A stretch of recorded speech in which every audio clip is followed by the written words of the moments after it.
O Espírito de Deus nos dá acesso à presença do Pai. Isso é alguma coisa que também nós experimentamos, aquela liberdade na presença de Deus. Só que essa liberdade, ela é mediante Jesus Cristo. Em João 16,14, o Senhor Jesus disse que o Espírito Santo haveria de glorificá-lo. Essa é uma das funções do Espírito Santo, exaltar a pessoa de Cristo na vida do crente. E Ele faz isso quando nós, diante de Deus, buscamos a Deus em oração, e Ele apresenta diante de nós a pessoa de Jesus Cristo como nosso mediador.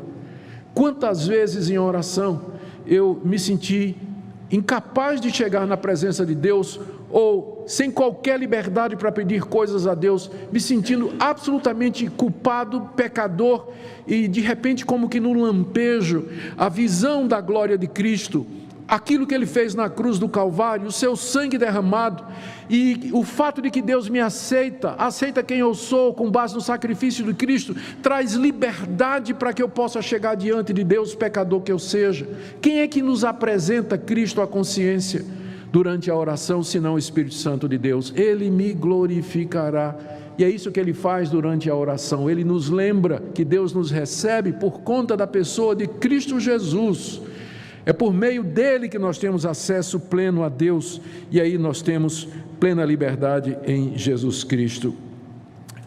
Na 2 aos Coríntios, capítulo 3, o apóstolo Paulo está falando de como os judeus da sua época liam o Antigo Testamento, mas havia um véu que impedia que eles vissem Cristo no Antigo Testamento.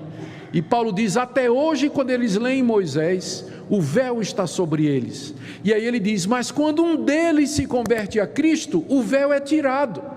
Quando um judeu se converte a Cristo, ele agora pode ler o Antigo Testamento e ver o que ele não via antes. Ele agora vê Jesus Cristo ali, nos sacrifícios, nas personagens, na história, nas instituições, em tudo aquilo que Deus colocou no Antigo Testamento que fala de Cristo Jesus. Ele não podia ver porque tinha um véu, mas quando ele se converte, o véu é removido e agora ele pode ver a Cristo claramente no Antigo Testamento. E aí Paulo diz aquilo que eu quero trazer para vocês. Porque onde está o Espírito do Senhor, aí há liberdade. A liberdade a que Paulo se refere aqui e que é trazida pelo Espírito Santo é exatamente de você poder ler a Escritura e ver Jesus. Você só pode ver Jesus pelo Espírito Santo. Isso traz liberdade. Essa passagem não significa, como muitos acham, liberdade para no culto você pular, dançar, plantar bananeira, dar salto mortal para trás. Alguns acham isso, né? Onde está o Espírito do Senhor, aí há liberdade. E acham que no culto espiritual é aquele onde todo mundo rodopia e faz tudo mais do que a gente vê por aí. Não, Paulo não está falando de culto ali, ele está falando de acesso, de conhecimento à pessoa de Cristo. Onde há o Espírito de Cristo, aí há liberdade, você pode ver e entender a pessoa e a obra de Jesus. E é isso que acontece em oração, quando o Espírito de Deus vem e Ele nos mostra a pessoa do Filho Jesus Cristo, Filho de Deus, e nós sentimos essa liberdade na presença de Deus, apesar dos nossos pecados, das nossas deficiências. Que ministério glorioso esse do Espírito de Deus. Orar no Espírito, irmãos, isso que torna as nossas orações eficazes. Em conclusão, nós podemos dizer que orar no Espírito é o oposto, então, de vãs repetições. É o oposto de rezas, de palavras ocas, de orações formais, frias, sem coração, sem fervor, mecânicas, monótonas, cansativas. A vida do Espírito, a oração no Espírito, na verdade, é algo maravilhoso que nos desperta e anima e faz com que nós queiramos mais e mais de Deus. É isso que Paulo quer dizer então.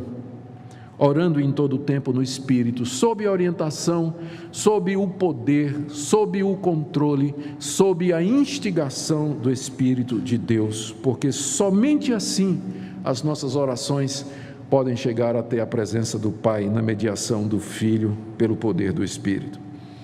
Caminhando por fim, meus irmãos, então a pergunta é: como orar no Espírito então? Paulo já havia mencionado o Espírito Santo várias vezes nessa carta. Siga comigo. Capítulo 1, de 13 a 14, ele diz, ele ora Ele diz que o Espírito Santo nos é dado como selo e como penhor da salvação. Então, todo crente verdadeiro, ele já tem o Espírito Santo, que é dado por Deus, espírito de adoção, selo e garantia, penhor de que Deus vai completar a redenção. Está aí, Efésios 1, de 13 a 14. No verso 17, Paulo ora para que Deus, o Pai de Jesus Cristo, nos conceda espírito de sabedoria e de revelação. Esse espírito aqui é com E maiúsculo, é o Espírito de Deus, para que Ele nos ilumine, para que nós possamos conhecer a Deus.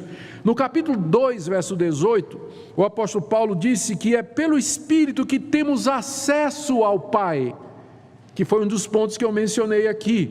No capítulo 3, no verso 16, Paulo ora para que nós sejamos fortalecidos com poder mediante o Espírito Santo no homem interior. E no capítulo 4, verso 3, Paulo diz assim: esforcem-se por manter a unidade da igreja, a unidade do Espírito, aliás, no vínculo da paz.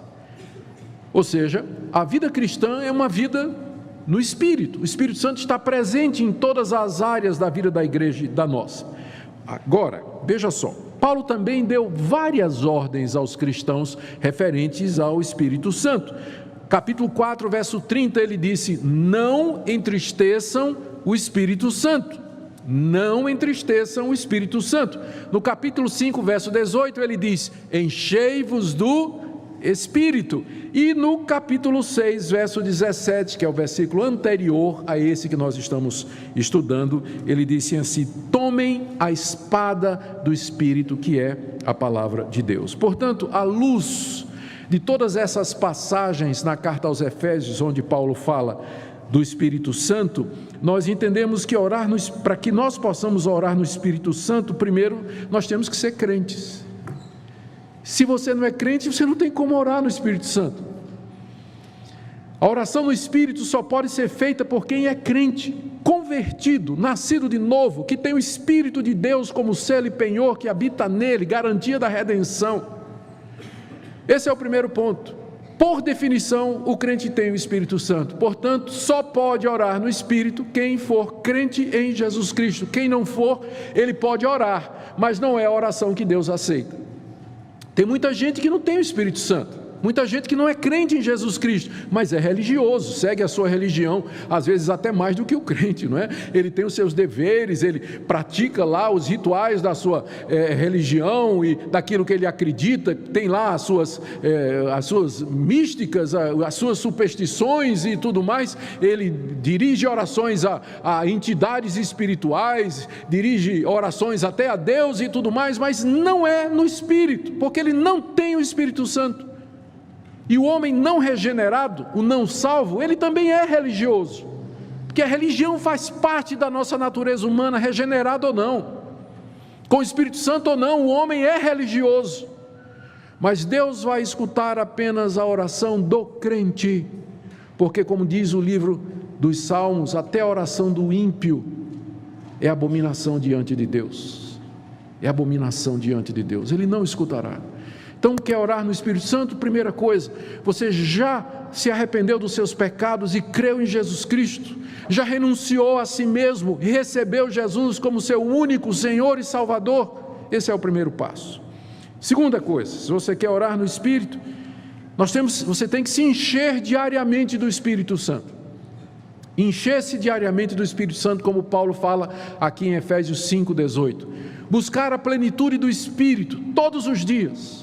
Pedir que Ele encha sua vida, controle sua vida, guie sua vida, particularmente que Ele oriente você nas orações. Uma vez que você é crente, você já tem o Espírito Santo, mas agora você tem que pedir e querer que Ele então encha sua vida e controle as suas palavras, as suas disciplinas espirituais e particularmente a oração.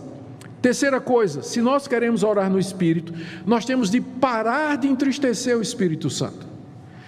Ele habita em nós e ele se entristece. Veja aqui em 4:30, quando Paulo disse: não entristeçais o Espírito de Deus, no qual fostes selados para o dia da redenção. Aí em seguida ele dá uma listinha de coisas que entristecem o Espírito Santo, muito pequena a lista, na verdade ela é muito maior, mas ele dá só uma amostra. Ele diz: longe de vós toda amargura, cólera, ira, gritaria, blasfêmia, bem como toda malícia. E o que é que ele está dizendo? Não entristeça o Espírito Santo. Como é que você entristece o Espírito Santo? Fazendo esse tipo de coisa aqui e muitas outras mais. Então, se nós queremos orar no Espírito, nós temos que estar com os pecados em dia. Eles têm que estar confessados, resolvidos. Precisamos estar reconciliados. Precisamos colocar a vida em ordem para conhecer essa liberdade extraordinária que é essa oração no Espírito Santo. Davi, no Salmo 66, verso 18, ele diz o seguinte: se eu no meu coração contemplar a vaidade, Deus não me ouvirá.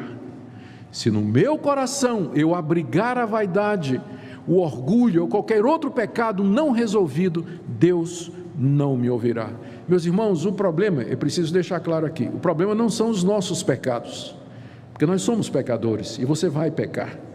O problema são os pecados não resolvidos, os pecados não confessados, os pecados não tratados. Se nós abrigamos pecados ocultos, não arrependidos, endurecidos em nosso coração, o Senhor não vai ouvir. Isso entristece o Espírito de Deus, e com ele entristecido não há oração no Espírito.